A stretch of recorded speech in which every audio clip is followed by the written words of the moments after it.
vai entrar agora.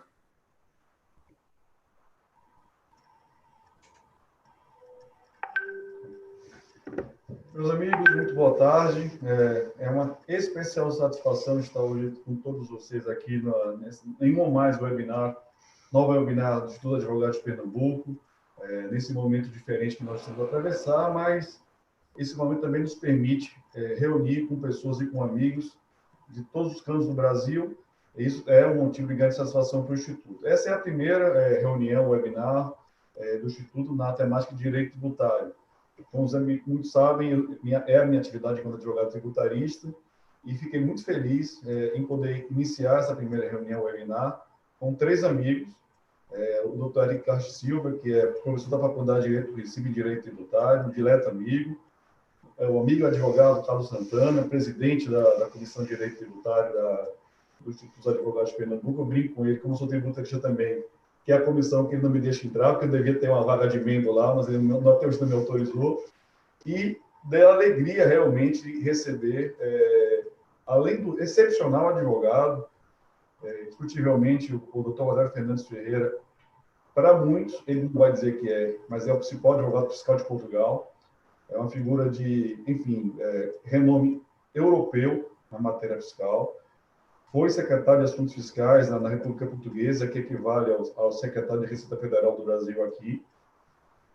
Professor universitário, presidente da Associação Fiscal Portuguesa, que é a principal associação sobre essa temática em Portugal.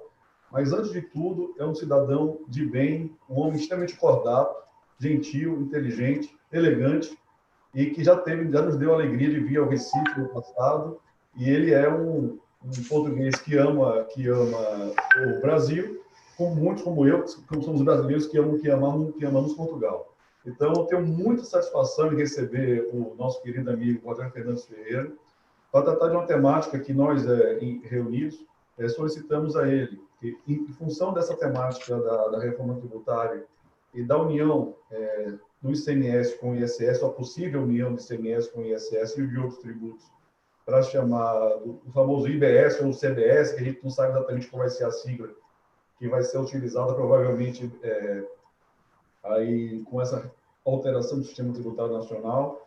E eu, pessoalmente, tenho algumas críticas, o doutor Eric também tem as dele, o professor Carlos também tem as dele, mas ouvir a experiência europeia sobre essa temática, sobre como é, dentro de um sistema europeu, um país com interdependências, né? Como, de alguma analogia, há no caso do brasileiro, dentro de um único Estado, que é o Estado Federal brasileiro, e como Portugal é um Estado unitário, talvez a gente possa fazer algum tipo de analogia de Portugal como um Estado dentro de uma unidade que seria a União Europeia. Então, eu tenho muita satisfação em receber o meu amigo Rosário Fernandes Ferreira. Ele sabe que ele tem um amigo, não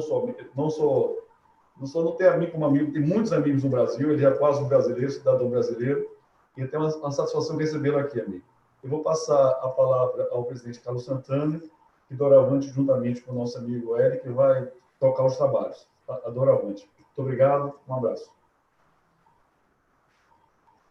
Presidente Gustavo, muito obrigado. Uma honra a gente estar promovendo esse webinar com a figura do professor Rogério, um catedrático português renomado, que com certeza acrescentará para o debate e o amadurecimento das questões que envolvem a implantação do IVA no modelo brasileiro. Ladeado aqui pelo amigo e professor Eric Castro Silva, professor da Faculdade de Direito do Recife, diretor do Instituto dos Advogados de Pernambuco. Então, eu não quero perder muito tempo na apresentação do professor Rogério, que já foi feita pelo presidente Gustavo. Então, eu queria realmente passar a palavra para ele, que nos brindará com suas informações acerca do IVA português e um paralelo aí que a gente vai debater mais à frente quanto às críticas do nosso modelo brasileiro, que ainda está em projeto. Professor Rogério, bem-vindo, boa noite, obrigado pela disponibilidade. Eu sei que aí em Portugal o senhor já está em casa, já jantou, então, e tem a grata honra de nos brindar com esse tempo aqui, fornecendo a gente esse debate maravilhoso. Muito obrigado.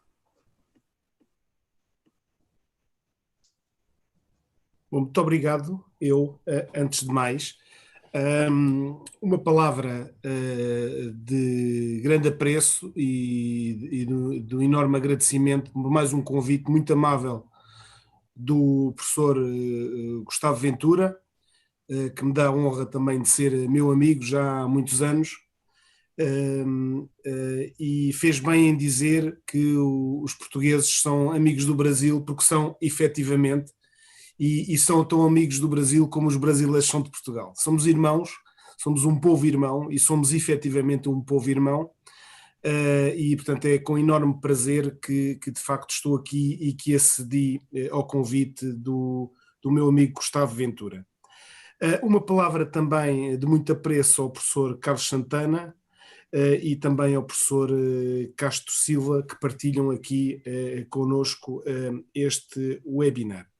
Eu começava por vos dizer que para mim é algum atrevimento, e é só por amizade que o faço relativamente ao Gustavo, é um grande atrevimento estar a falar de um imposto que não é um imposto que eu efetivamente domino. A minha área de atividade tem sido mais a área do contencioso tributário, por um lado aqui em Portugal, e por outro lado o da tributação internacional. Seja como for, como o Gustavo bem disse, tenho também aqui alguma experiência junto da própria administração tributável, quanto mais não seja sobre a importância que este imposto tem efetivamente no âmbito das receitas em Portugal, e sobre ela eu posso deixar-vos efetivamente algumas palavras. Eu preparei aqui também, por outro lado, algumas notas.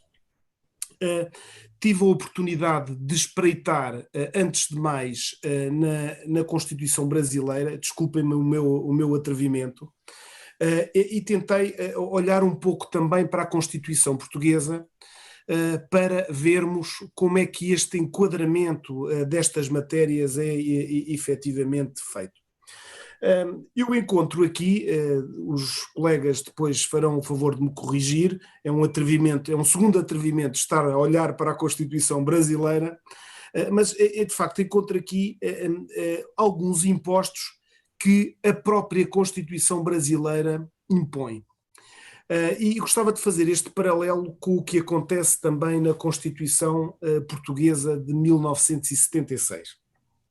Bom, efetivamente, existem aqui alguns impostos na Constituição brasileira que me parece que são, cujas receitas, pelo menos, ou pelo menos em que o sujeito ativo é, por um lado, a União, por outro lado, cada um dos Estados da República Federativa do Brasil e, por outro lado, também impostos cujo âmbito de incidência, que poderia estar num IVA a introduzir no Brasil, compete e diz respeito aos municípios.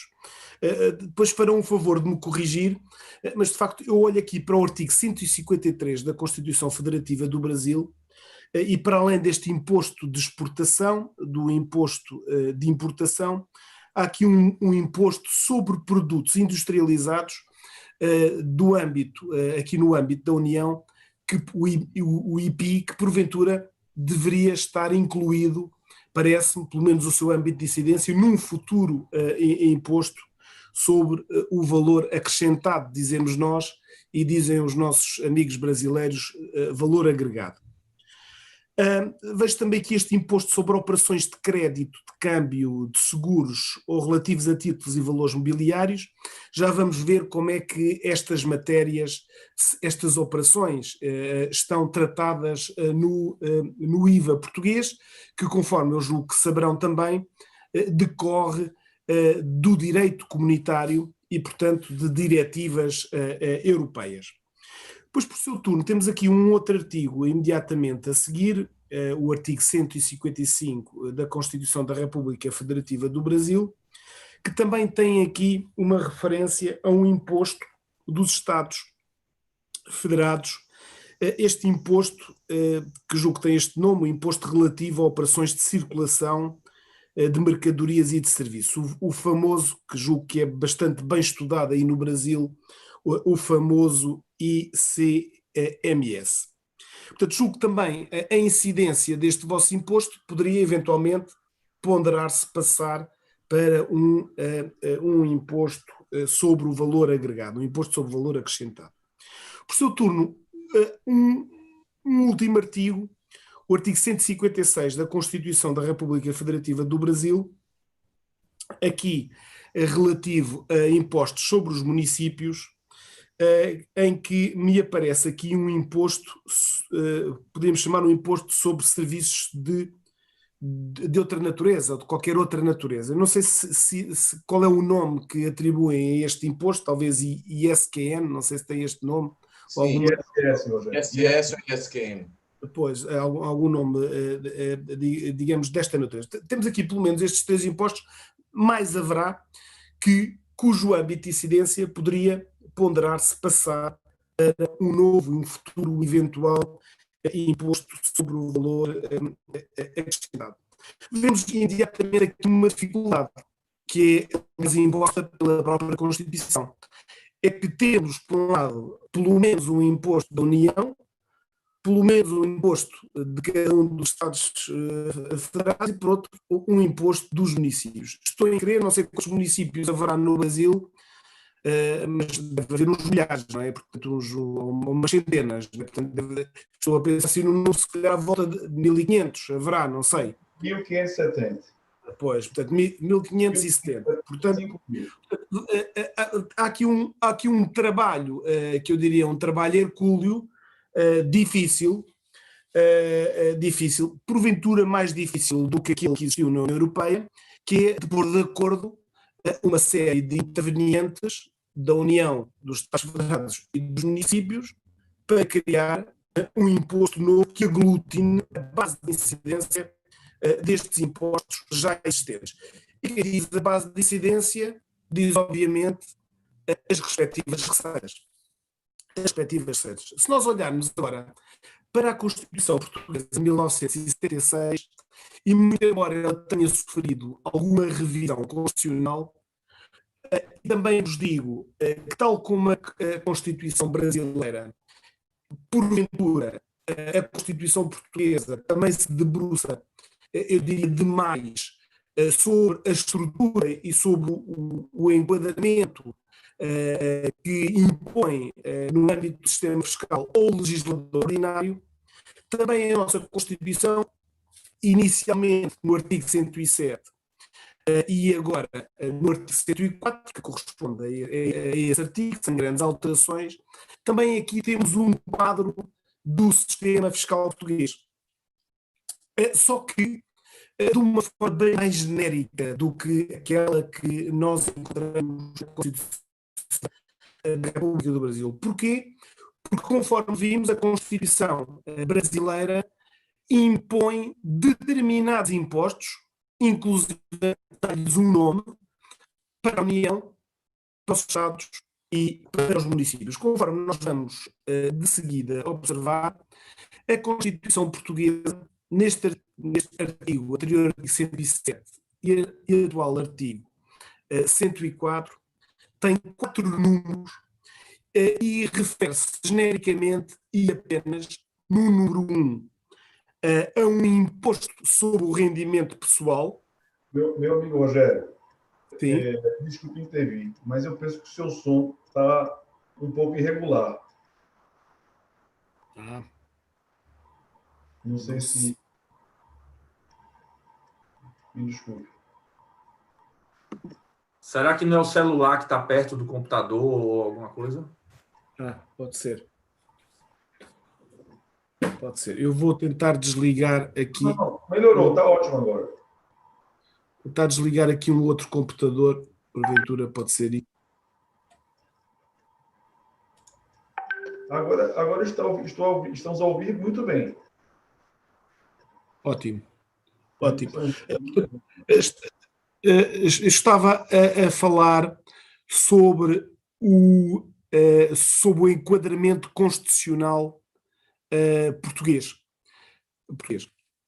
dizendo-vos que a nossa Constituição, que é de 1976, tal como a Constituição brasileira, mas menos, também, de certa forma, impõe um enquadramento do sistema, a estrutura do sistema fiscal português no artigo 107, que hoje, inicialmente, e que hoje corresponde ao artigo 104.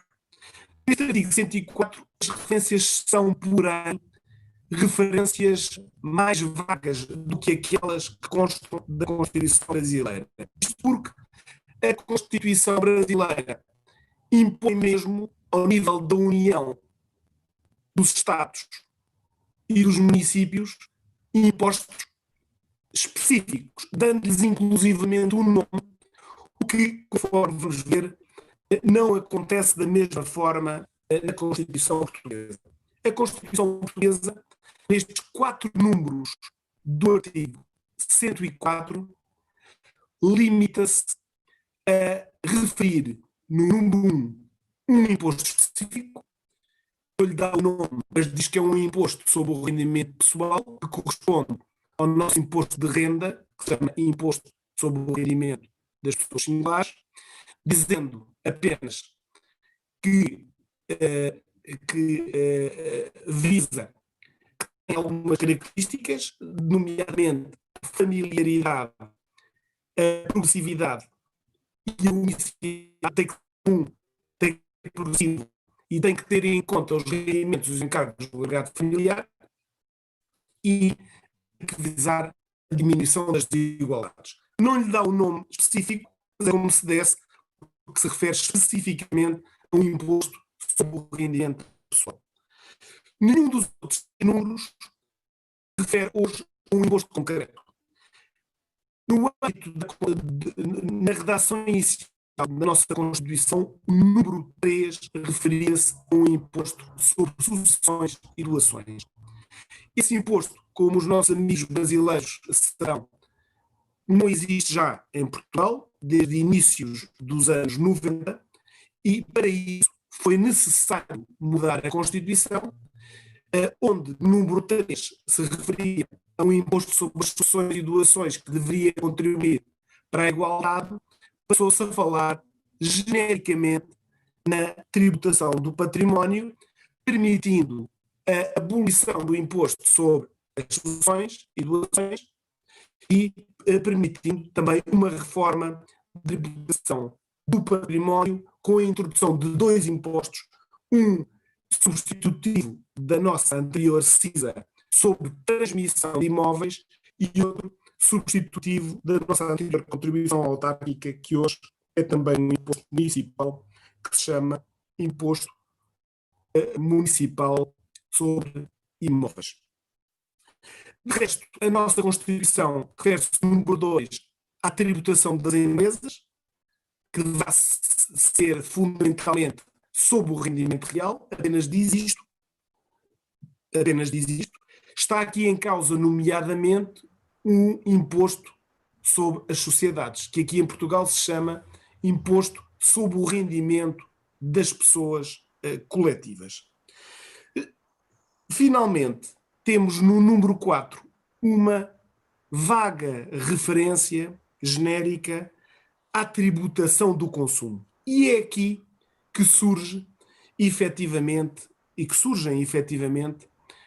e que é aqui que estão enquadrados os impostos, constitucionalmente, os impostos sobre o consumo. Em Portugal temos impostos sobre consumos específicos que não estão ou estão pouco harmonizados. Estou aqui a pensar, por exemplo, em impostos sobre o tabaco, ou em impostos sobre as bebidas alcoólicas, ou em impostos sobre a compra de veículos automóveis e alguns outros, mas depois há um imposto genérico que é efetivamente o imposto sobre o valor acrescentado.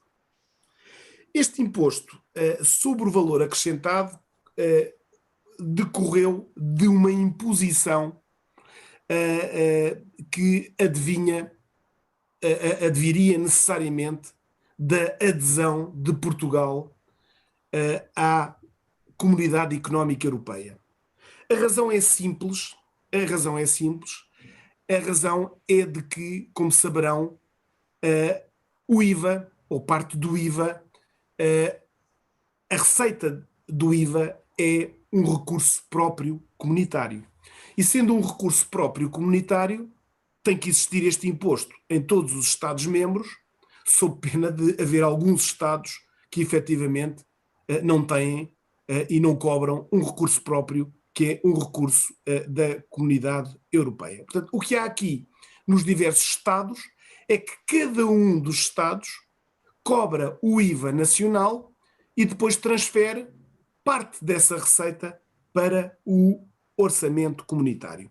Isto é uma imposição que decorria já antes da existência do IVA, decorria já antes da adesão de Portugal à CEE, então à Comunidade Económica Europeia. Nós antes deste imposto, portanto reparem que este imposto, e aproveito para vos dizer, este imposto sobre o valor agregado, sobre o valor acrescentado, nasceu em 86, a nossa Constituição é de 1976, antes tínhamos, obviamente, um outro imposto. Esse outro imposto decorria da reforma fiscal dos anos 60, que cá em Portugal é conhecida pela reforma do professor Teixeira Ribeiro, e que, sob o rendimento, existiam diversos impostos cedulares, sobre parcelas, sobre cédulas do rendimento, existia depois um imposto global de sobreposição, que se designava de imposto complementar e que veio depois com a abolição dos impostos cedulares, que veio, podemos dizê-lo de alguma forma, a ser transformado no atual imposto único sobre o rendimento das pessoas singulares, no nosso tal IRS sobre as pessoas singulares.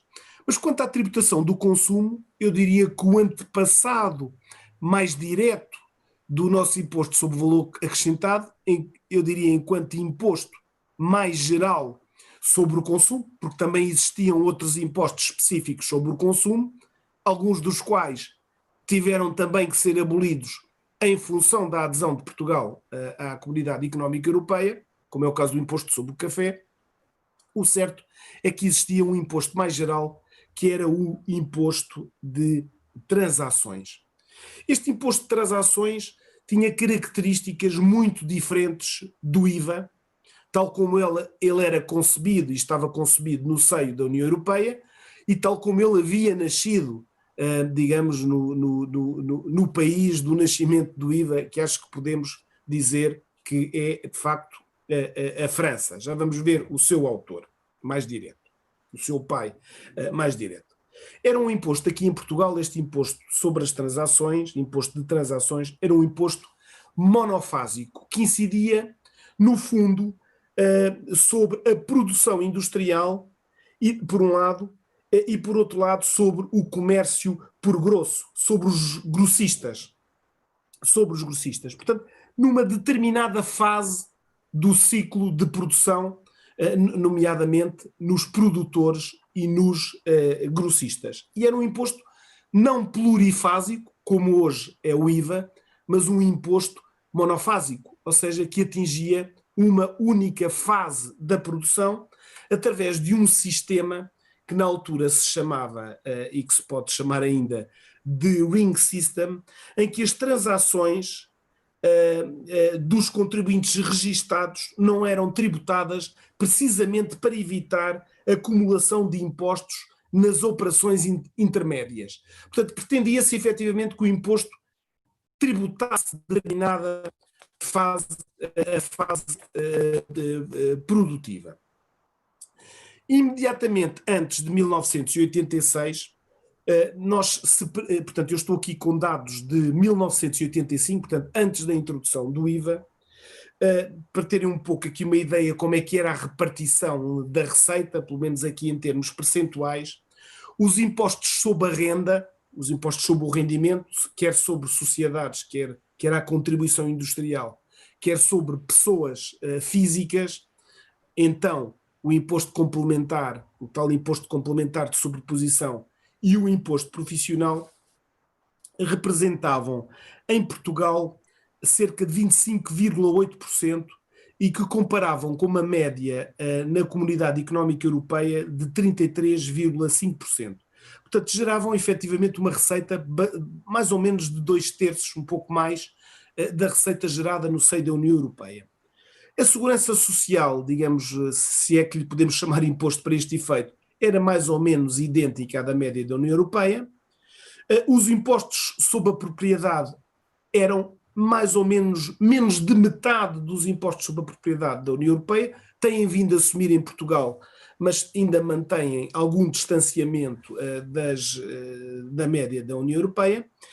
E, para ter aqui uma ideia, os impostos sobre bens e serviços eram os mais relevantes do total das receitas fiscais, e, portanto, se falámos há pouco nos impostos sobre a renda, pessoas físicas e coletivas, diríamos agora, de 25,8%, os impostos sobre bens e serviços eram 42,8%, que comparavam com 31,6% na Comunidade Económica Europeia. Portanto, vejam que, quando se comparava o sistema fiscal português digamos, com as médias dos sistemas fiscais dos outros países da Comunidade Económica Europeia, o que é que se via? Via-se que os impostos sobre a renda eram bastante mais baixos em Portugal do que na União Europeia. Ao contrário, os impostos indiretos sobre a despesa eram bastante mais altos do que os impostos sobre o consumo nos outros Estados. Hoje, e estou aqui com dados de 2019, porque os dados de 2020 não só ainda não terminaram o ano, como é um ano, como calculam, bastante atípico nesta matéria. Esperemos que efetivamente seja um ano atípico, que passe depressa os problemas que todos nós temos, mas hoje em dia o que nós verificamos é que o imposto sobre a renda, designadamente o nosso imposto sobre o rendimento das pessoas singulares, aumentou substancialmente. Nós temos hoje alíquotas de imposto sobre o rendimento das pessoas singulares que podem atingir os 53%, com escalões de tributação relativamente baixos e à volta dos 250 mil euros por ano, só para terem uma ideia. Portanto, o nível de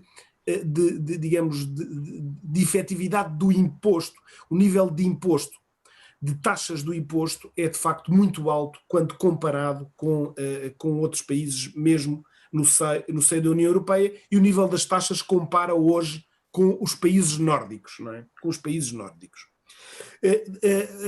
Estes números são pouco relevantes para países com a dimensão do Brasil, mas pelo menos para terem em termos comparativos, o IRS um pouco mais, gerou em 2019 um pouco mais de 13 mil milhões, que compara com, portanto, sobre as pessoas físicas, imposto sobre a renda sobre as pessoas físicas, o imposto sobre a renda sobre as pessoas coletivas, menos de metade, portanto 6,3 mil milhões, mas depois o IVA 17,8 mil milhões. Portanto, vejam que o imposto sobre a renda, que tinha uma enorme discrepância em 85 relativamente ao imposto sobre o consumo, aproximou-se dos níveis de tributação do imposto sobre o consumo.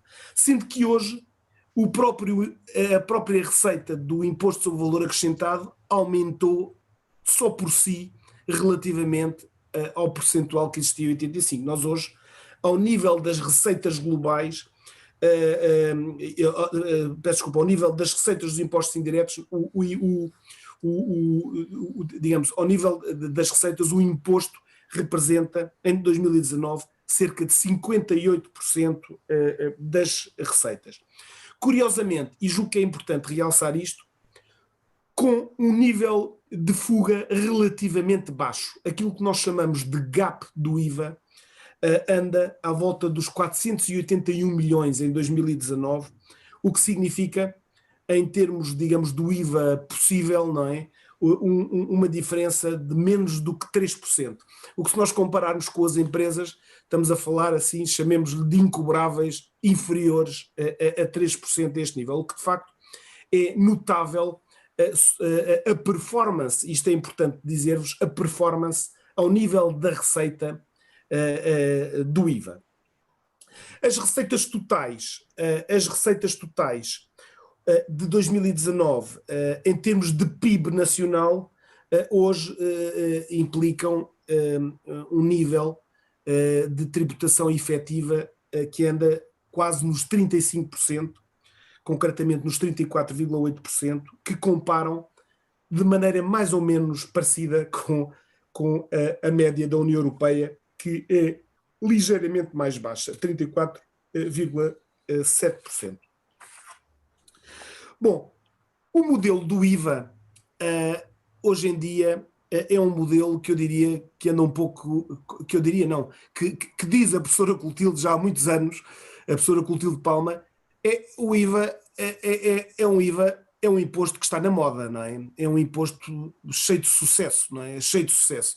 Basta ver que ele existe, pelo menos este tipo de modelo existe, agora depende um pouco das características que nós anunciamos, mas é um imposto que existe na maior parte dos países, não é? Existe em cerca de 160 ou 170 países já este modelo. Vocês encontram o IVA ou um modelo de IVA em países como o Vietnã, a Zâmbia, Vanuatu, Uganda, Tailândia, Nigéria, Indonésia, Ilhas Fiji, Quénia, Senegal, Mongólia, Nepal, Palestina, e depois aí países mais próximos, Panamá, Paraguai, Guatemala, Moçambique, Cabo Verde, e em todos os países da União Europeia.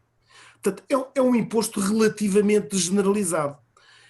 E é generalizado porque, efetivamente, ou seja, é generalizado e está na moda e é um sucesso, efetivamente, porque tem algumas potencialidades, algumas virtudes, como lhe chama a professora Clotilde, que vale a pena realçar.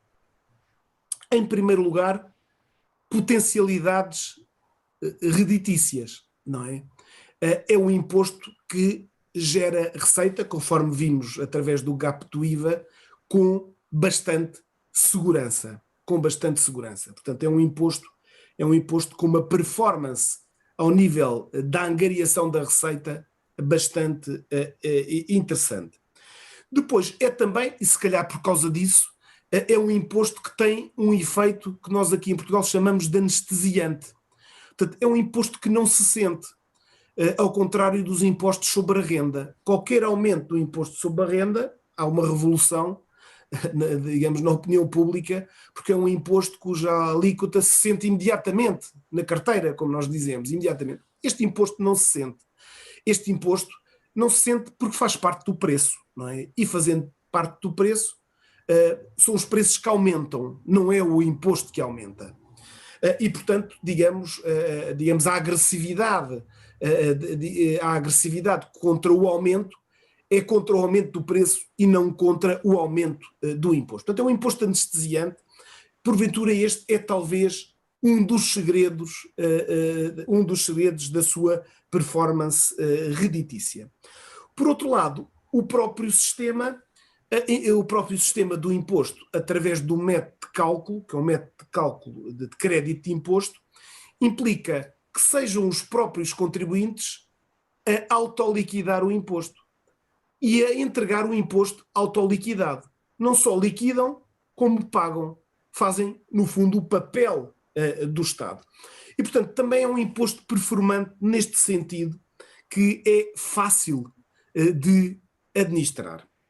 Por outro lado, é um imposto, mercê do crédito de imposto, do método de crédito de imposto, é um imposto que, não sendo plurifásico, não sendo em cascata, é um imposto que é neutro do ponto de vista económico, o que é também, efetivamente, uma vantagem. Apesar destas vantagens e destas virtudes que este imposto tem, que são estas da sua performance, nomeadamente da sua performance reditícia, da facilidade da respectiva cobrança, da transmissão de obrigações acessórias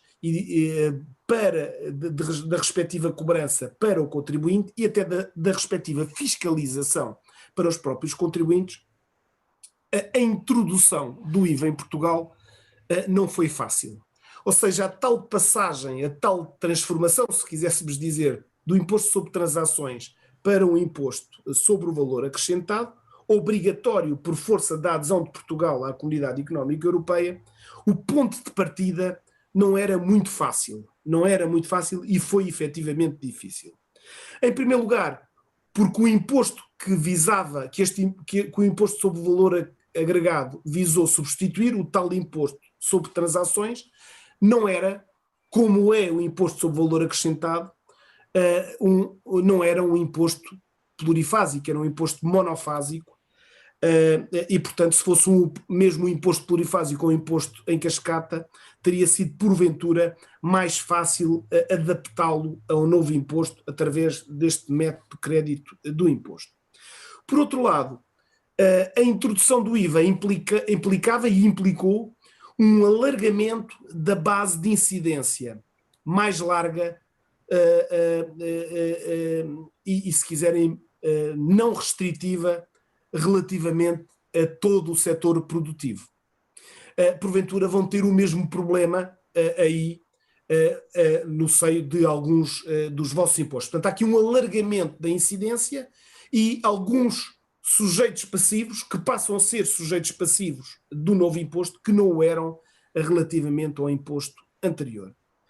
Por outro lado, naquele momento, passámos de cerca de 90 mil contribuintes do imposto sobre transações para cerca, talvez mais, de 300 mil. Hoje já estamos num número completamente diferente, mas vejam que o número aumentou um mínimo de 3 vezes o número dos sujeitos passivos do novo imposto. Por outro lado, a fiscalização e as inspeções teriam que aumentar, uma vez que todo o processamento era feito pelo próprio, e a autoliquidação e o pagamento era feito pelos contribuintes. E, portanto, também houve a necessidade de aumentar o número de funcionários. Para terem uma ideia, na área da auditoria e da fiscalização, os funcionários aumentaram no número de 1000, o que para o número digamos, aí brasileiro é capaz de não ser importante, mas eles eram 400, não é? Passaram de 400 para 1400. Depois, por outro lado, a generalidade não foi só um problema de sujeição pessoal, ou seja, de mais sujeitos passivos, a generalidade, aliás, como é a regra no IVA, a generalidade das transmissões, das transações de bens passaram a estar sujeitas a este novo imposto. E, por outro lado, passaram a estar incluídas, que não estavam, as próprias prestações de serviços. E, melhor, a generalidade das prestações de serviços, que conforme iremos ver, no âmbito do IVA, são definidas por exceção às transmissões de bens. Portanto, são todas as outras, não é? Portanto, a generalidade das prestações de serviços incluídas no imposto sobre o valor acrescentado. Depois havia um problema de inflação, porventura um problema que também terá aí o Brasil.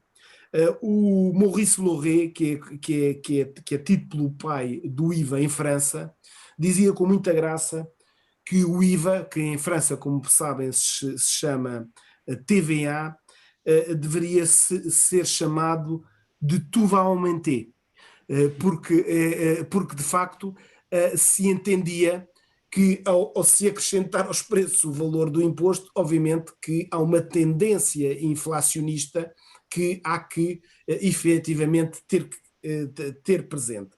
Essa tendência inflacionista que existiu a partir nomeadamente de 75 e de 76 em Portugal, curiosamente foi atenuada a quando da introdução do IVA. Por razões conjunturais, porventura por razões até de alguma estabilidade política que se viveu nessa época, de facto a inflação não foi a mesma, foi melhor, foi portanto menos acentuada do que nos anos anteriores, o que facilitou também deste ponto de vista a introdução do IVA, que efetivamente acabou por não ter a tendência inflacionista que efetivamente era esperada com a sua introdução ao nível do aumento dos preços. Como sabem, ao nível das taxas não se conseguiu, não existia nesse momento nenhuma uniformização, eu diria nesse momento nem sequer quase harmonização das taxas aplicáveis em sede de IVA, portanto, foram estabelecidas diversas taxas sobre as quais também vamos aqui falar. E também se pensou na inflação em alguns tipos de bens a quando do estabelecimento das taxas respectivas. Obviamente, taxas mais baixas para bens de primeira necessidade, cujas tendências inflacionistas se pretendia efetivamente evitar. Por outro lado, uma outra e uma última dificuldade tinha a ver com o espectro, a largueza de espectro também quanto ao valor tributável no IVA. É que o IVA incide sobre o preço da transação, da transmissão do bem ou da prestação do serviço, mas incluindo todos os impostos, com exceção do próprio IVA. É por isso que aparece IVA, por exemplo, no imposto próprio que nós temos sobre a venda dos automóveis. O IVA incide sobre o preço mais o imposto. Portanto, é uma regra que decorre digamos, do direito comunitário e que, obviamente, foi transposta aqui para o nosso código do IVA. Bom, em que momento é que nós estávamos no seio da história do IVA na União Europeia? Para vos dar aqui uma noção muito vaga sobre a história do IVA na União Europeia, digamos, as primeiras diretivas do IVA, que são de meados dos anos 60 e de 1967, o que pretenderam foi introduzir um sistema comum de IVA, por razões que se prendem, nomeadamente com a necessidade de neutralidade na transmissão de bens. Estava em curso, efetivamente, a constituição de uma zona de comércio livre e, portanto, era importante que, para efeitos de neutralidade, houvesse um imposto neutro. E o IVA é, de facto, o imposto que tem essas características mais acentuadas. Por outro lado, a partir do momento em que o IVA é uma receita, ou parte da receita do IVA é uma receita que tem que ser transmitida para o orçamento comunitário, é óbvio que todos os países que integrariam a Comunidade Económica Europeia teriam que ter previsto um IVA, ainda que como imposto nacional e ainda que administrado pelos Estados, por cada um dos Estados nacionais. Portanto, a história começa pela necessidade de introdução do IVA, em 1967, passa depois, 10 anos depois, em 1967, por uma harmonização das bases de tributação do IVA. Portanto, é evidente que se parte da receita é a receita do orçamento comunitário, então as taxas têm que incidir sobre uma base relativamente semelhante, tão próxima quanto possível. Daí a harmonização das bases de tributação, pelo menos enquanto não se consegue a harmonização das respectivas taxas, não é? E, portanto, a sexta diretiva do IVA de 1977, o que pretendeu foi efetivamente a harmonização da base de tributação do IVA. Vejam que estamos sempre aqui nesta matéria a falar de diretivas, e as diretivas são um instrumento por excelência da harmonização comunitária. Nós aqui no direito comunitário, no direito europeu, temos basicamente dois instrumentos jurídicos, um que é mais propício para a uniformização,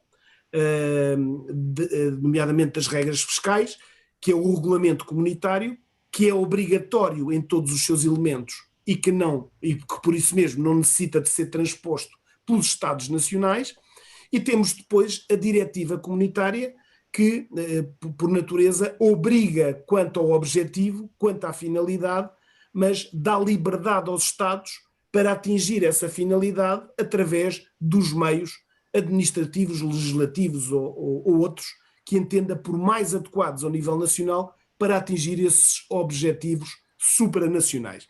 Daí que, por excelência, que por natureza, a diretiva seja um instrumento jurídico por excelência da harmonização das bases de tributação e o regulamento seja por excelência o instrumento de unificação de regimes. E é óbvio que nestas matérias, que são matérias em que rege o princípio da unanimidade, e reparem que estamos a falar em 27 Estados-membros, não é? Portanto, é muito difícil que se consigam, digamos, consensos em matéria fiscal no seio da União Europeia. Estes consensos foram conseguidos ao nível da tributação indireta, nomeadamente ao nível do IVA, desde o início, por razões de construção do próprio mercado único europeu. Portanto, temos uma primeira fase de introdução do IVA, primeiras diretivas de 67, uma fase de harmonização das bases de tributação do IVA e depois temos finalmente as regras que nascem em 1985 através de um livro, do livro branco para a realização do mercado interno de 1985 e depois a partir daí até à introdução do mercado único em 1993, em que se parte para a terceira fase do IVA europeu. No tratado nós temos regras muito parcas, tal como nas constituições para efeitos fiscais, também neste tratado da CEE inicialmente as disposições fiscais eram muito parcas, para além da regra da unanimidade, as regras que existem são regras fiscais de mera coordenação dos Estados e com o objetivo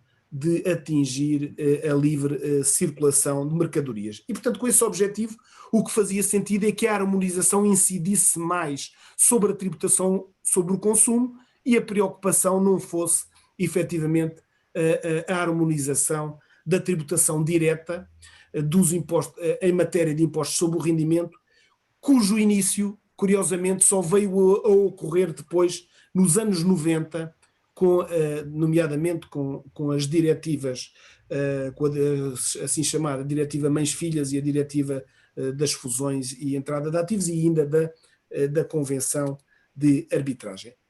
Antes disso, logo nos anos 60, houve a necessidade, pelas razões que vos expliquei, de introdução de harmonização no seio da tributação indireta, com a introdução do IVA e com a harmonização das bases de tributação. Com a criação do mercado único, passámos para um regime então dito transitório do IVA para as transações comunitárias, em que, e em traços muito gerais, para vos dar aqui uma explicação, se criaram 3 espaços relativamente diferentes. Chamemos-lhe assim o espaço nacional, o espaço exterior aos espaços nacionais e o espaço intracomunitário. A regra no espaço nacional e, portanto, para as transmissões entre operadores internos dentro dos espaços nacionais era a regra que se pretendia almejar da tributação na origem. As mercadorias e os serviços tributados pelo vendedor e pelo prestador de serviços. Aqui em Portugal, como sabem também, e como sucede noutros países, nós temos as regiões autónomas da Madeira e dos Açores, que derivam, que implicam algumas regras específicas em matéria fiscal, incluindo em matéria de taxas de IVA, por razões que se prendem com os custos de insularidade e que o próprio Tratado de Adesão à Comunidade Económica Europeia previa e que previu, inclusivamente, a possibilidade de as taxas do IVA poderem ser, nestas regiões autónomas, serem reduzidas até 30%. Portanto, dentro do espaço nacional, dentro dos espaços nacionais, de cada espaço nacional, a regra passou a ser a regra da tributação na origem. Para o espaço exterior, ou seja, nas operações dos Estados-membros para territórios terceiros, a tributação passou e é ainda a da tributação no destino. Ou seja, mantinham-se e mantiveram-se as fronteiras fiscais clássicas e as autoridades aduaneiras, mas aqui através de uma pauta aduaneira comum, em que, digamos, os direitos aduaneiros são comuns a todos os Estados-membros, com uma isenção na exportação, com uma isenção de IVA na exportação dos bens para países terceiros, que obviamente dá lugar, permite a existência de um crédito de imposto para as entidades exportadoras. E depois, por último, o mercado interno implicou um novo espaço, dito espaço intracomunitário, construído a partir de 1993, com a intenção de abolir as fronteiras fiscais e as fronteiras, chamemos-lhe técnicas, ou seja, nas transações, chamemos-lhe assim, business to consumer, em que o comprador é um não sujeito passivo, a regra, e aqui com importantes exceções, é a da tributação na origem. Mas já nas transações business to business, ou seja, entre sujeitos passivos de imposto de Estados-membros diferentes, a regra é a da tributação do destino, ainda que sem intervenção das autoridades aduaneiras para efeitos de fiscalização da regularidade tributária dessas operações. Nas declarações internas de IVA, o sujeito passivo adquirente, no fundo, ao mesmo tempo que liquida o imposto que tem que entregar ao Estado, deduz o imposto enquanto adquirente do produto que provém do outro Estado membro da União Europeia. E depois há umas obrigações acessórias, designadamente um anexo recapitulativo da declaração periódica, onde estas operações vêm elencadas para efeitos de controle comunitário, que decorre da existência depois de um mecanismo chamado VIES, onde estas transmissões ao nível comunitário conseguem ser efetivamente controladas. Este regime transitório foi sendo adiado a partir, devia ter sido revisto a partir de 96, foi sendo sucessivamente prorrogado e é, no fundo, ainda o regime que existe em Portugal. Bom, em Portugal, e tal como na União Europeia, temos alguns regimes especiais, podemos lhes chamar regimes simplificados ou especiais, nomeadamente foram previstos para pequenos operadores, nomeadamente inicialmente para o artesanato ou para o pequeno comércio, mas também para as próprias prestações de serviços. Há, por exemplo, um regime de isenção para os sujeitos passivos cujo volume de negócios não ultrapasse 12.500 euros anuais. Portanto, só a partir desse valor é que passam a ser sujeitos a IVA, ainda que haja a possibilidade também de renúncia a este regime de isenção. Há também depois aqui alguns problemas, designadamente para quem fique, designadamente para suponham entidades exportadoras que têm direito à isenção do imposto e ao crédito de imposto. Há também aqui o problema e a questão dos reembolsos, que tem a ver com uma situação em que o imposto suportado a montante, portanto o imposto suportado nas aquisições é superior, digamos, ao imposto, até por razões de taxa, ou imposto liquidado. E, portanto, há direito a um crédito de imposto e há direito a um reembolso por parte dos Estados nacionais a estes sujeitos passivos. É óbvio que isto, ao nível comunitário, tem gerado alguns problemas, ao nível nacional tem gerado os problemas de controle, efetivamente, desses reembolsos, nomeadamente o estabelecimento de prazos para o reembolso, o estabelecimento de quando esses prazos são ultrapassados, de pagamento de juros indenizatórios por decurso do tempo, também problemas de fiscalização e ao nível europeu, como sabem, a famosa fraude carrossel, que tem a ver exatamente com este problema. Portanto, não se trata aqui apenas, e isto é um problema do IVA, não se trata aqui apenas de um problema de não pagamento dos impostos devidos. Este imposto, por razões da sua natureza, pode implicar pagamentos efetivos a terceiros, portanto, reembolsos indevidos, o que, portanto, necessita de um controle efetivamente muito apertado. Quanto à questão das taxas, conforme vos disse, não foi possível a harmonização das taxas de tributação.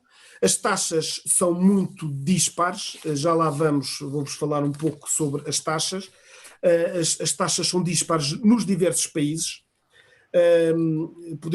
Podemos aqui começar pelas de Portugal. Em Portugal nós temos, o direito europeu permite até 2 taxas reduzidas, além da taxa normal, e portanto poucos países optaram pela taxa única. Há quem defenda, e percebe-se porquê, por razões até de neutralidade, por razões de fiscalização e por razões de distorções da concorrência, que obviamente, e por razões até de custos de compliance e de contexto, que faria algum sentido existir uma taxa única de IVA em vez de 3 ou de 2. O que é certo é que em Portugal, como noutros países, normalmente existem 3. Uma taxa normal, que em Portugal continental é de 23%, e que depois nos Açores e na Madeira é mais reduzida, portanto 18% e 22%. Há uma taxa reduzida no continente de 6%, que também depois é reduzida nos Açores e na Madeira. Curiosamente, nos Açores até com uma taxa inferior àquela que é prevista ao nível do direito europeu como taxa mínima, isto porque o Tratado de Adesão à Comunidade Económica Europeia o permite, não é? O permite, e depois uma taxa intermédia que ainda se mantém de 13%. Ainda se aventou, alguns no tempo, a hipótese de porventura unificar as taxas, reduzindo a taxa atual de 23% para uma taxa próxima dos 21%, mas acabando com a taxa média e com a taxa reduzida e com a taxa dita intermédia dos 13%. O problema é que a taxa reduzida incide sobre bens essenciais, ditos essenciais, geralmente bens alimentares, e a taxa intermédia incide sobre, de alguma forma, sobre os serviços de restauração, que já em tempos, alguns no tempo, passaram para a taxa normal e que depois este último governo voltou a baixar para a taxa intermédia. Mas houve pelo menos um estudo não muito formalizado, no sentido de que a taxa podia ser eventualmente uma taxa de 20% ou de 21%, portanto reduzindo a taxa normal, acabando com as taxas reduzidas. Há aqui sempre os problemas da inflação, não é? As pessoas têm receio de que taxas maiores impliquem inflação, mas o que é certo é que a taxa normal, que é aplicada à generalidade das transmissões de bens e às prestações de serviço, também baixaria 2 pontos percentuais, não é? 2 pontos percentuais. Também se pode dizer que há alguma tendência de quando a taxa do IVA baixa, e isto está confirmado na prática, os valores dos preços não baixam em conformidade, mantêm-se, não é? Mantêm-se, enquanto quando a taxa do IVA aumenta, de facto os produtos e os serviços a eles efetivamente aumentam. Portanto, temos aqui taxas, uma taxa normal de 23%, uma taxa reduzida de 6% e uma taxa intermédia de 13%. Isto compara, para terem uma ideia, a taxa mais alta aqui na União Europeia é a taxa da Hungria, de 27%, estou a falar das taxas normais, não é? A taxa mais baixa, salvo erro, neste momento é a do Luxemburgo, de 17%, enquanto taxa normal, mas depois há taxas reduzidas especiais. Eu julgo, por exemplo, em França ainda há uma taxa reduzida que também, digamos, por ter existido antes, em França há uma taxa reduzida, nomeadamente para os produtos farmacêuticos, para os jornais e para os bilhetes de espetáculos, não sei se entretanto já subiu, de um pouco superior a 2,1%. Portanto, há aqui de facto enormes discrepâncias ao nível das taxas aplicadas por razões de falta de harmonização nestas matérias e por os Estados aqui quererem ainda manter efetivamente alguma autonomia. Seja como for, as regras europeias nesta matéria são as de que a taxa normal não deve ser inferior a 15%, não tendo propriamente um limite máximo, mas havendo como que um compromisso político de não ser superior a 25%, como vêem, a Hungria tem 27%.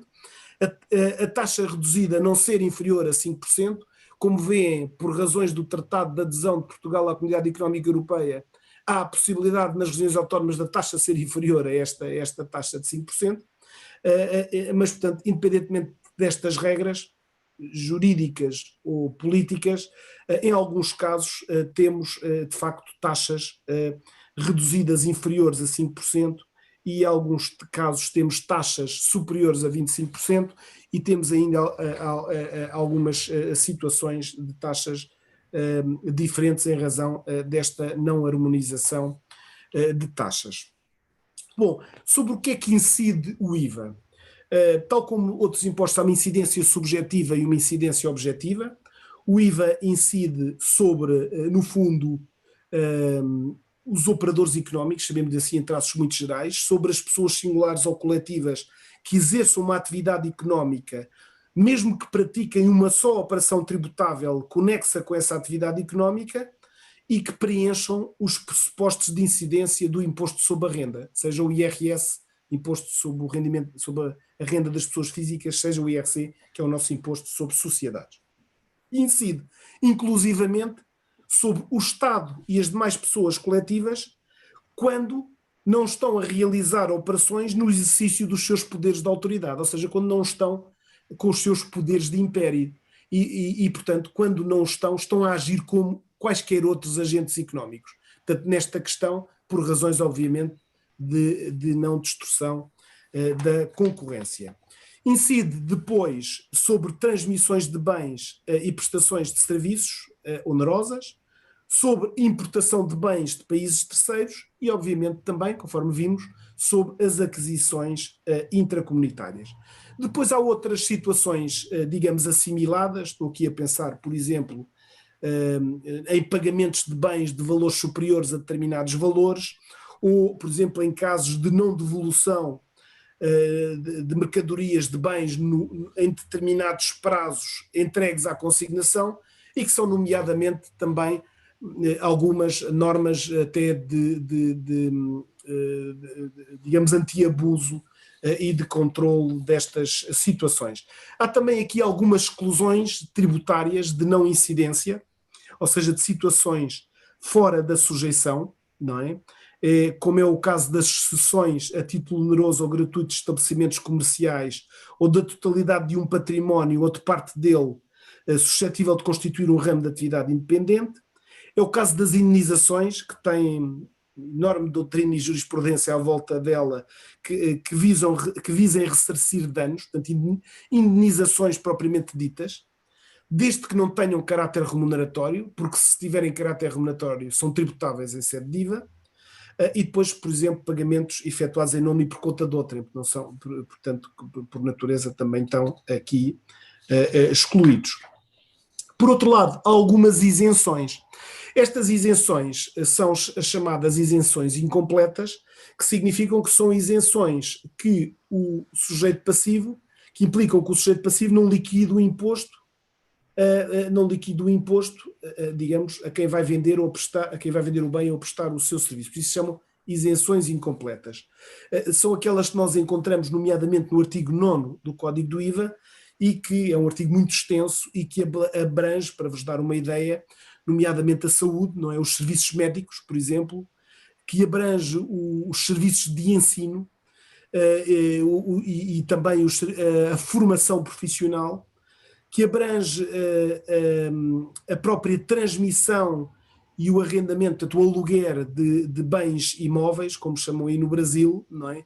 Que também são situações de isenção, com a opção, se o comprador for sujeito passivo, com a opção de poder haver IVA. A maior parte das operações bancárias, ou as operações bancárias por natureza, as operações de seguro e de resseguro, por exemplo, os serviços de alimentação e de bebidas fornecidos pelas entidades patronais aos seus trabalhadores, e também a prestações de serviços por organismos sem finalidade lucrativa. É um artigo muito extenso que tem uma série de isenções incompletas e que muitas vezes, por razões da própria estrutura do imposto,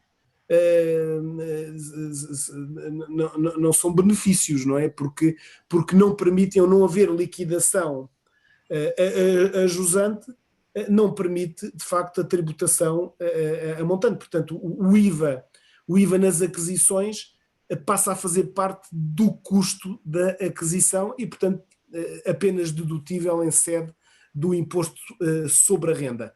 Não da totalidade, mas apenas ao nível da alíquota da taxa de tributação do imposto sobre as sociedades.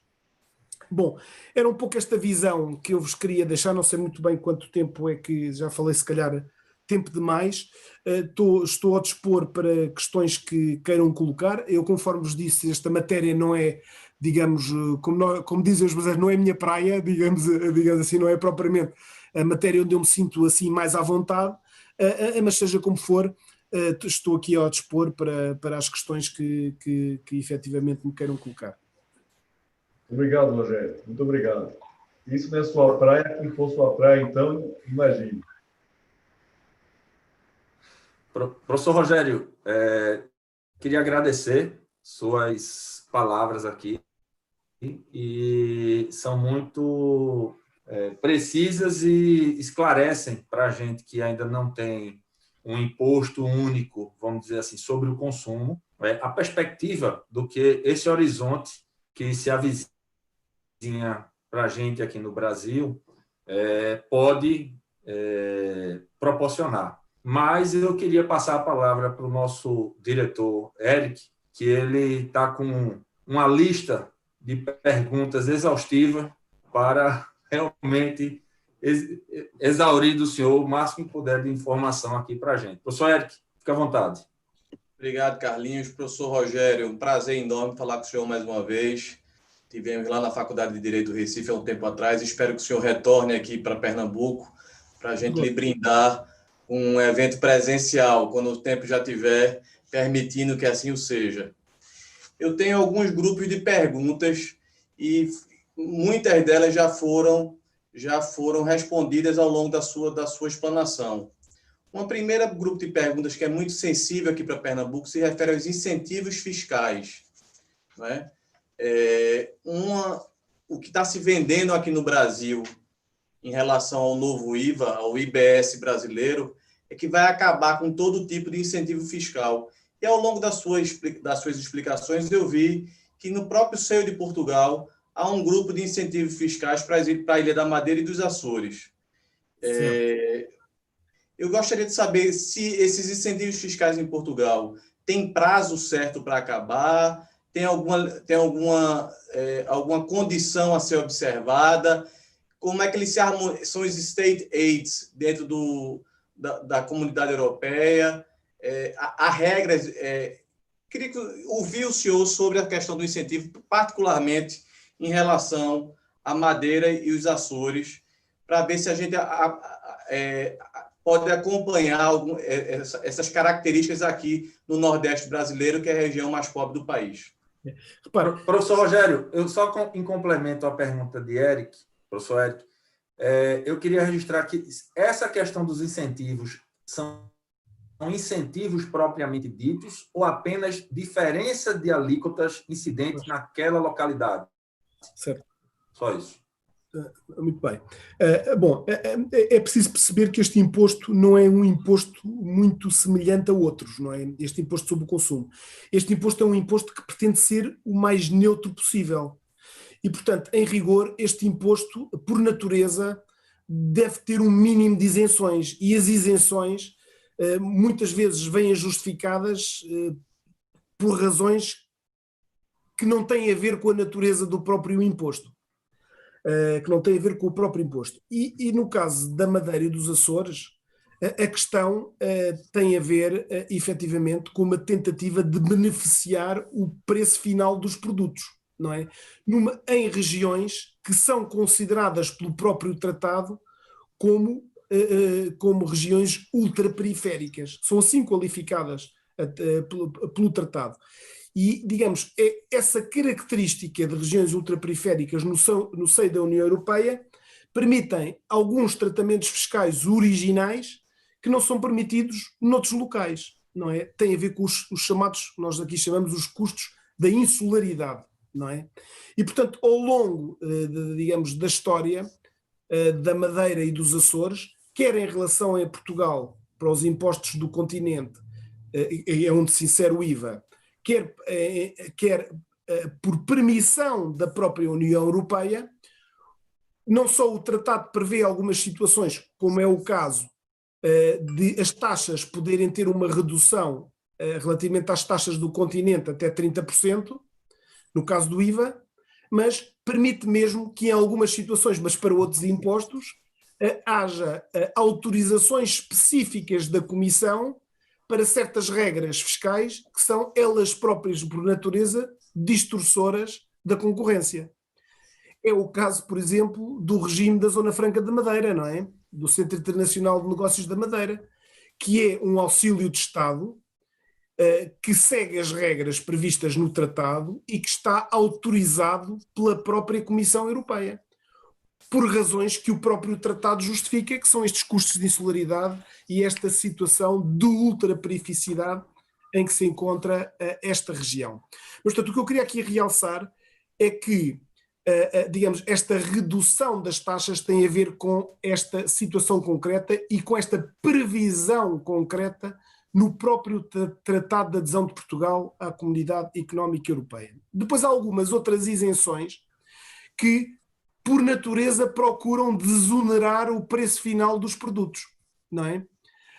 O preço final dos produtos no consumidor final, que é essa a intenção.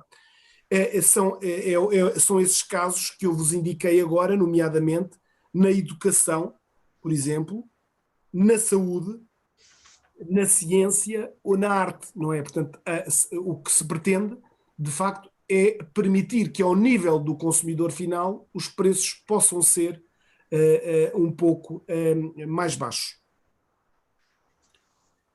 Não sei se respondi às questões todas, mas, portanto, a intenção aqui destas isenções é desonerar o preço final dos produtos e dos serviços. Repara, se nós estivermos a falar de sujeitos passivos, pode até ser uma situação bem mais desagradável ter esta isenção incompleta, não é? Porque o IVA que é suportado não é um IVA que vai ser deduzido porque não há IVA liquidado, não é? Não há IVA para deduzir, não é? Portanto, é uma situação entre sujeitos passivos que é pior, não é? E, por exemplo, nomeadamente em algumas situações, isto pode suceder nas operações bancárias e nas operações de seguros e resseguros, não é? Em que os bancos, nas operações de crédito, suportam o IVA nas suas aquisições e não o podem deduzir integralmente porque não liquidam IVA. Bem, depois, em algumas situações liquidam e depois há aqui uma situação de prorata, de percentual que permite uma dedução parcial, não é? Uma dedução parcial. Portanto, não sei se respondi à sua questão. Digamos, este imposto por natureza é um imposto em que os tais benefícios e incentivos, não são incentivos, as isenções devem ser reduzidas ao mínimo e, mais do que isso, estão taxativamente previstas nas diretivas do IVA, designadamente na 6ª diretiva de IVA. A base de tributação tem que ser relativamente harmonizada, não é? E, portanto, essa 6ª diretiva estabelece quais são as situações de isenção que é possível os Estados introduzirem, transporem para os direitos nacionais. Perfeito, doutor Rogério, muito obrigado. Não, perfeito, mais do que bem respondido. A gente vê que são questões bem pontuais e taxativas, como o senhor colocou. Outro questionamento que eu gostaria de fazer, já que a gente está tratando aqui de um Instituto de Advogados, né, o IAP, o Instituto de Advogados de Pernambuco, é a tributação específica para o serviço de advocacia. O senhor mencionou que no artigo 9º há uma série de isenções incompletas, uma isenção para médicos, ensinos, seguro, resseguro. Há para advogados também, não? Pois, é curioso por o problema. A Ordem dos Advogados tem-se batido porque a justiça, ao nível do IVA, tenha um tratamento semelhante à saúde, não é? À saúde. Ou seja, se a saúde, ou se na prestação de serviços de saúde há uma taxa de 6%, tem havido uma tentativa da taxa da prestação de serviços jurídicos ser também 6%. Haveria que ver se isto é possível ao nível do direito comunitário ou não. O que é certo é que hoje a taxa normal de 23% aqui no continente, com as taxas, com aquela diferença de taxas nos Açores e na Madeira, é a taxa normal que se aplica à generalidade da prestação de serviços jurídicos, não é? Portanto, uma sociedade de advogados que preste serviços jurídicos a um terceiro, a regra é de que aplica, se for aqui no continente, a taxa de 23%. O que significa que se cobra 100, cobra ao seu cliente 123, não é? 123. Se o seu cliente for também um sujeito passivo, esse seu cliente deduz os 23%, esses 23%. Portanto, no fundo paga os 100, não é? No fundo paga o consumidor final, só o consumidor final, quem não é sujeito passivo é que paga, porque é o que o imposto visa atingir ao consumidor final, não são os níveis intermédios por razões do método de crédito do imposto. Rogério, você me permite a intervenção, o Carlos está aqui com a cara de riso, porque é exatamente o cálculo que ele estava fazendo se o IVA brasileiro fosse aplicado. Ele ia repassar esse custo para o cliente dele. Foi o que ele estava pensando, não foi isso, Carlos? O problema é que às vezes não passa, não é? Porque a taxa é muito grande portanto, este fenómeno, julgo que vocês têm a mesma expressão, é um fenómeno de repercussão do imposto, não é? O sujeito passivo é quem vende o serviço, é quem presta o serviço, que repercute num terceiro, portanto, desonerando-se economicamente do imposto. O problema é que há um problema de concorrência, não é? Nem sempre conseguimos, muitas vezes baixamos o preço, não é? Baixamos o preço e, portanto, o imposto também é indutor da baixa do preço. Portanto, isto é evidente que isto depois tem algumas repercussões. Mas respondendo concretamente à sua questão, a taxa normal é a taxa aplicável. Em algumas situações, há uma lista que é a lista 1, onde estão os casos das taxas reduzidas que estão conformes com a sexta diretiva, que está conforme com a sexta diretiva do IVA, que estabelece as situações que podem estar nessa lista 1, que tem uma taxa de 6%, e onde estão, designadamente, a prestação de serviços jurídicos, por exemplo, a desempregados de longa duração, para lhe dar um exemplo, não é? Portanto, há casos em que, muito pontuais, por exemplo este, em que a taxa não é de 23%, é de 6%. Por outro lado, quando você, conforme as regras que eu lhe disse, quando você, enquanto advogado ou sociedade de advogados, presta serviços a uma entidade ou a uma pessoa física exterior à União Europeia, também não põe o IVA, não é? Também não põe aqui, mas aqui também não tem IVA. Se você presta esse serviço a um sujeito passivo da União Europeia, que pode deduzir o IVA, você também não põe o IVA, porque esse IVA vai ser, digamos, o adquirente que o vai autoliquidar. Portanto, basicamente a regra nos serviços jurídicos é que a taxa é de 23%, podendo ser às vezes de 6%. Quando o cliente está na União Europeia e é uma pessoa física, você põe os 23%, porque o IVA é no local da prestação de serviço, é o IVA do local da prestação de serviços. Quando o cliente é um sujeito passivo, você vai sem IVA, ao abrigo de um artigo do Código do IVA, e é autoliquidado por esse sujeito passivo no outro Estado da União Europeia. Quando é para fora da União Europeia, seja pessoa física ou seja sociedade, vai também sem IVA. Portanto, basicamente as regras são estas na prestação dos serviços de advocacia. Tem crédito, Rogério? Você tem direito a crédito no seu serviço? Tem. Ou seja, nas aquisições, o IVA das aquisições é deduzido. Não é? Uhum. Professor Rogério. Sim.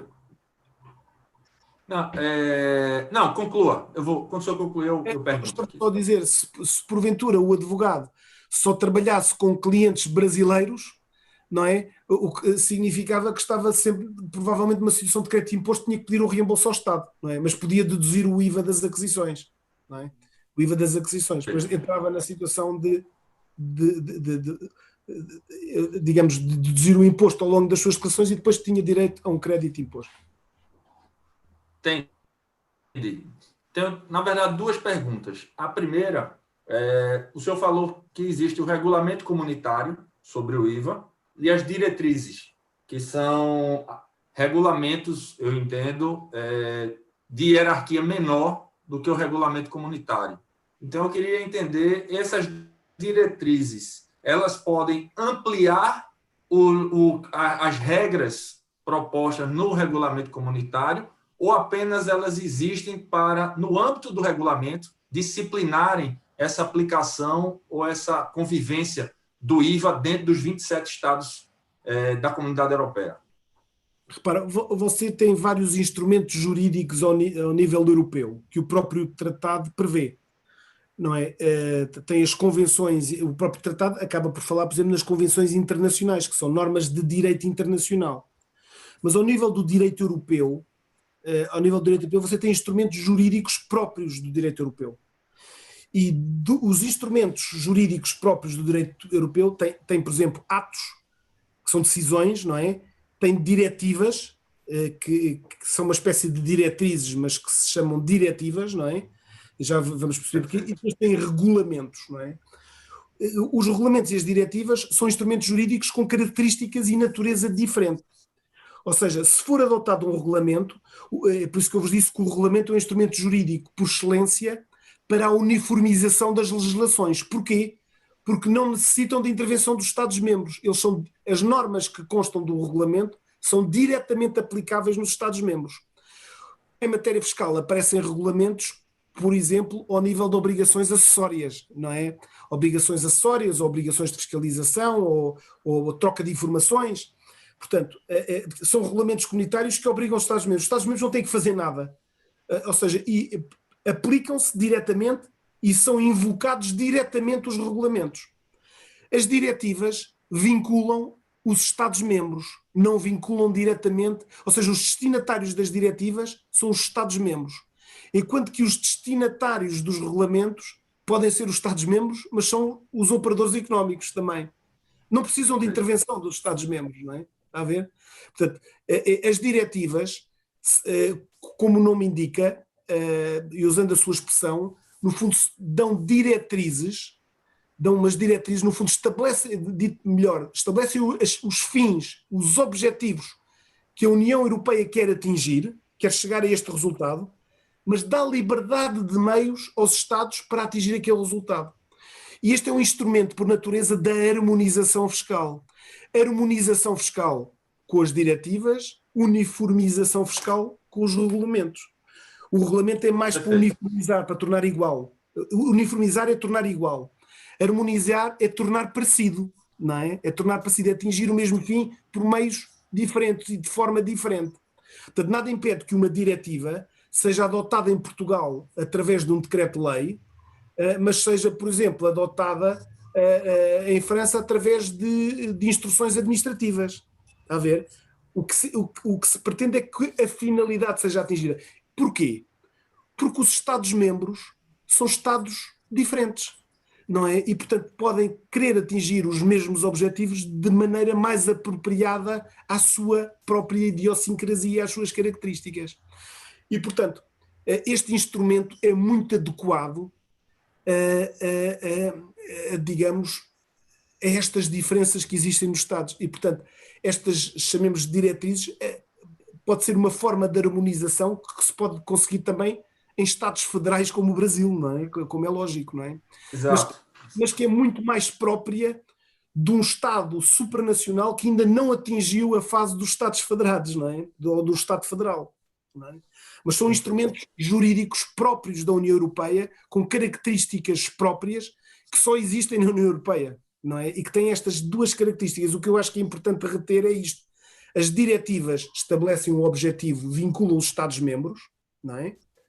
Mas não os vinculam quanto à forma nem quanto aos meios, vinculam-nos quanto aos objetivos, dando-lhes liberdade quanto à forma e aos meios. É um instrumento por excelência da harmonização fiscal. Por isso é que você tem aqui diretivas de IVA, primeira, a segunda, a sexta, não é? São diretivas, não são regulamentos. Os regulamentos são, por excelência, instrumentos de uniformização para tornar igual a legislação. Não é tornar harmónica, não é tornar parecida, não é tornar... portanto, é esta diferença. Então, são instrumentos da União Europeia, que aí no Brasil não existe, não é? Como não existem nos Estados-membros, não é? Nos Estados nacionais. É um instrumento próprio da União Europeia, previsto no tratado. Perfeito.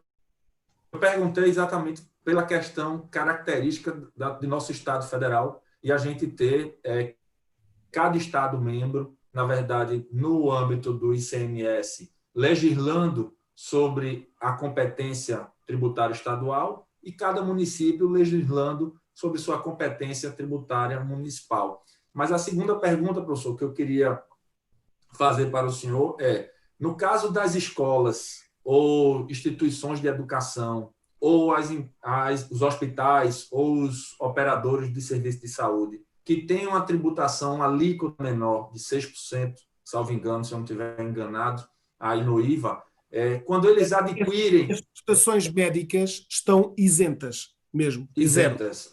Pronto. Então, pronto. Então, as escolas e as instituições médicas, quando adquirem produtos e serviços tributados em alíquotas normais de 23%, que seria normal, esse crédito do IVA, como funciona? Ele é restituído em crédito financeiro, em dinheiro, ou nas escolas que têm uma alíquota menor, ele se credita inteiramente desse crédito e se debita e se funciona um saldo, credor, como fica?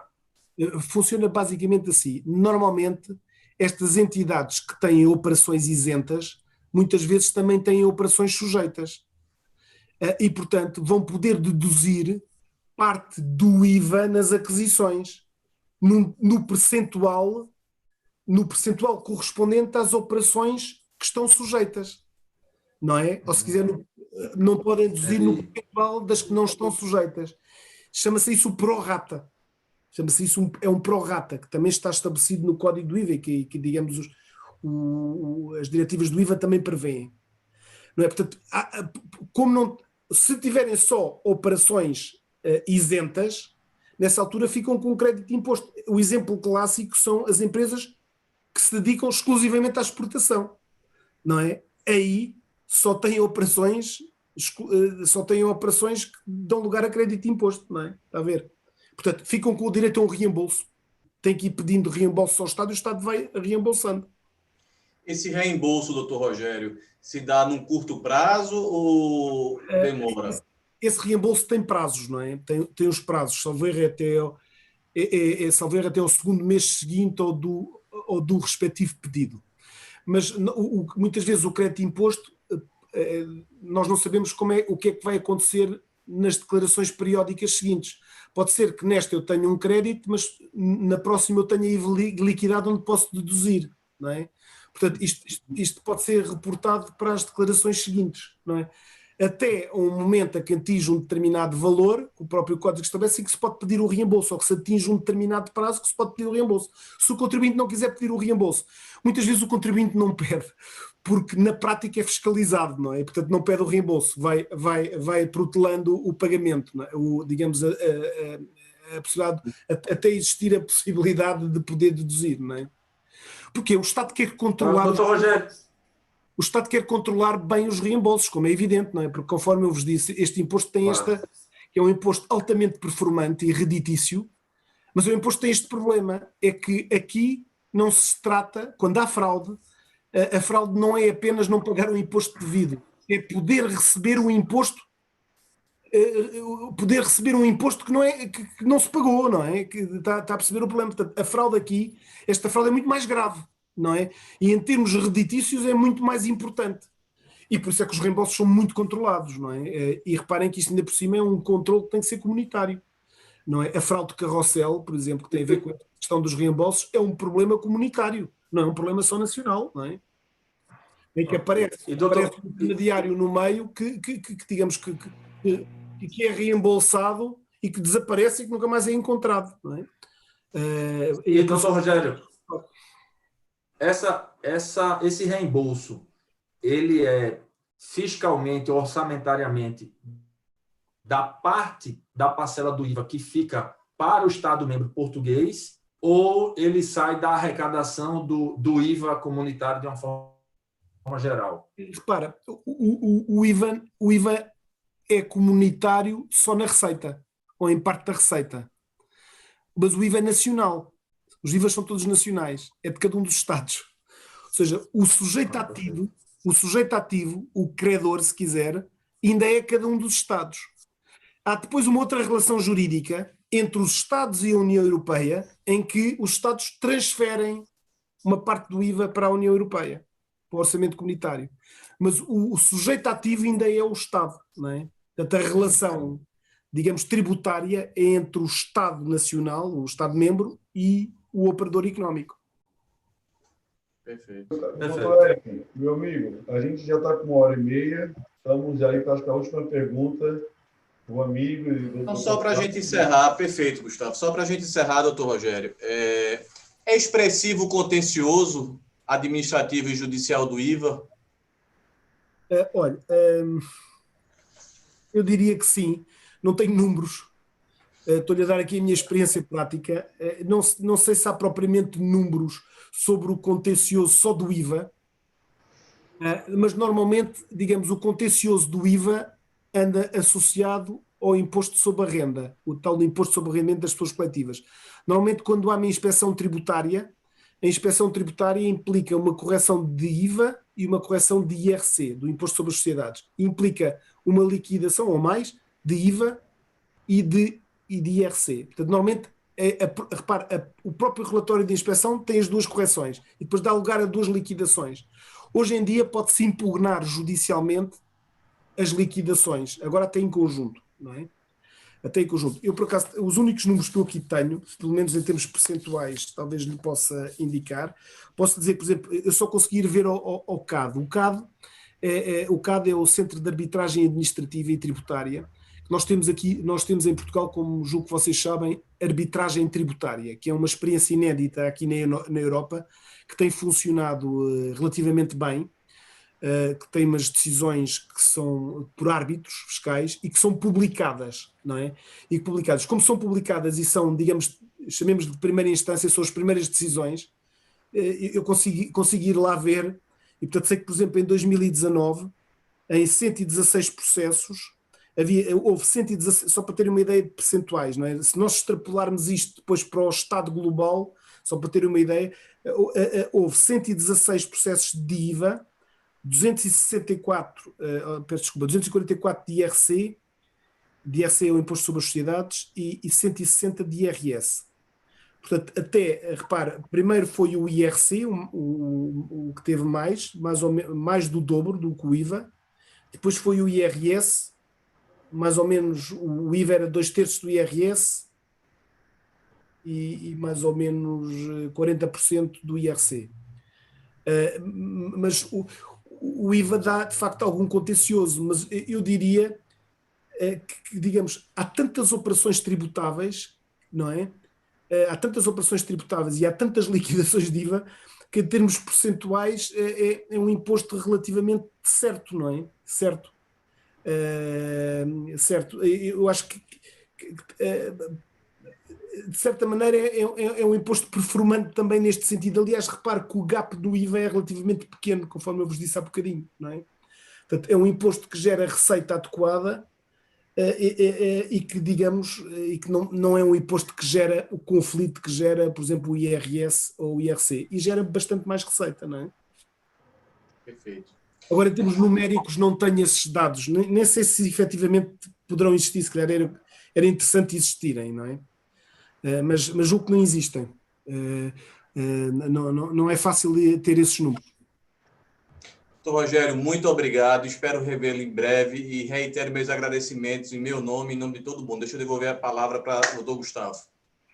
Muito obrigado também. Carlinhos, eu queria, na verdade, antes de Gustavo, eu queria só agradecer mais uma vez a sua participação, agradecer em nome da Comissão de Estudos Tributários aqui do IAP, que infelizmente a gente não pôde ter a participação de todos os membros, mas que estão nos assistindo, e realmente que para a gente que está tentando implantar um modelo de IVA no Brasil, é realmente interessante ouvir a experiência e a prática de outros países que já têm o IVA e como funciona o IVA nesses locais, principalmente pelas críticas que são feitas em relação ao IVA, o modelo, que aqui no Brasil se chamaria IBS, aqui no Brasil. E a gente também tem muito receio, né, nessas regras de implantação. Então, assim, novamente, agradecer sua colaboração, sua participação, o debate, pela riqueza de informação e pela experiência. Agradecer em meu nome mais uma vez, lhe desejar boa noite, muito obrigado e passar a palavra para o nosso presidente Gustavo para os encerramentos. Amigo Rogério, eu quero você fez uma conta aí que eu fiquei na dúvida. Você paga 23 de IVA, fora o IRS. Né? Então, a sociedade de advogados não paga 23%, ela paga 23% mais o imposto de renda. Né? Então, a tributação efetiva da sociedade de advogados é 40%. Sim, 45%. Mas os 23% entrega ao Estado e cobra do cliente. Quem paga, no fundo, é o cliente, não é? O problema é quando o cliente não paga. Isso é que é um problema. Nessa altura entrega os 23% sem o cliente pagar. Não é? Não consegue repercutir. Aí sim, e o Gustavo tem razão, não é? Porque são os 23 mais os 53, não é? Então, se eu for abrir um escritório aí, tem que ser no Açores. Ou na Madeira. Tem um bocadinho menos Ou na risco. Madeira. Tem um bocadinho menos risco, mas ainda tem risco. Muito bem. Amigo Rogério, olha, eu quero dizer a você, enfim, alegria de vê-lo, né? Por favor, mande meu abraço para a sua família, sua senhora, seus filhos, um abraço em todos, tá bem? E dizer o seguinte, que a Comissão de Direito Tributário é uma comissão de amigos, né?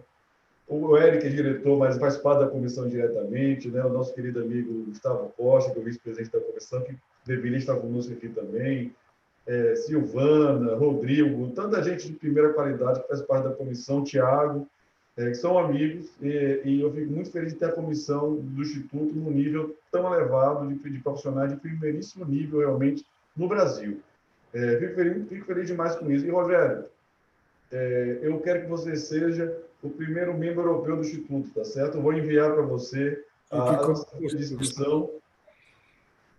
Seria uma honra para a gente que você fizesse parte do Instituto, fosse um dos representantes portugueses no Instituto de Advogados de Pernambuco. Tá? Fico muito sensibilizado e com imenso gosto, não é? Com muito prazer. Muito obrigado. Então já fica certo, já vou mandar as sua ficha de inscrição.